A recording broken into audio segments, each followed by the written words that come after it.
was starting my first semester of college. A beautiful Saturday morning, my dad and grandma and I decided to go up to watch my sister at a band competition. And I remember being in the crowd and hearing the band is going to night finals. My dad and I were hugging. It was just such a huge thing. About midnight, we were finished with this event. We headed on our way back home. I was in the passenger seat. My sister and my grandma were in the back seat, and my dad was the driver. And as we're driving on this highway, it was dark, very cold. All of a sudden, I heard a thump. I looked over at my dad and I said, "What was that? I think we may have hit a deer." My dad didn't feel comfortable driving it home like that. All four of us were in the car just waiting for the police to come. All I remember is turning around and seeing a bright light. A second accident. We were pushed down an embankment. We did not flip. The driver's car, however, his car did flip multiple times. And I woke up. I screamed over and over. There was blood. I felt glass on me. I saw my dad, my sister, and my grandma unconscious, and I was asking, "Are you okay? Are you okay? Someone please just help us." And no one came. I tried to help them. I tried to feel my dad's pulse, screaming their names. At that moment, I was almost 100% sure they had passed. It took the police officers and the paramedics at least 45 minutes. Once the police officer got me out of the car, I remember the paramedics rushing to the car. I said, "They're gone, aren't they? Just tell me, are they gone?" She said, "Yes, I'm sorry. All three of them are dead." That was the moment that forever changed my life.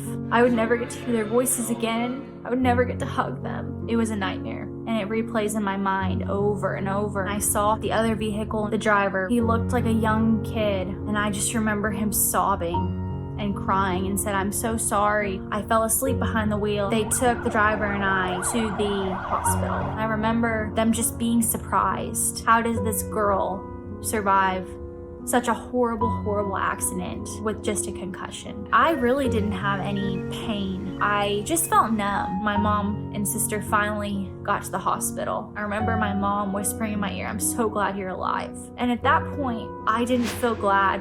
I felt scared, and I felt extremely guilty because I was the only survivor. I remember this amazing picture of my dad, sister, and grandma at the band competition. The last picture that we got to take together, that picture for me means more than I can even describe. About a week after the accident, I later found out he had been partying all day long and made the horrible decision to drive drunk. I was instantly shocked because I had believed that he had just fallen asleep. I realized it was a choice to get behind the wheel drunk, and I got angry. I was so angry. A drink took three of the most important people in my life away from me.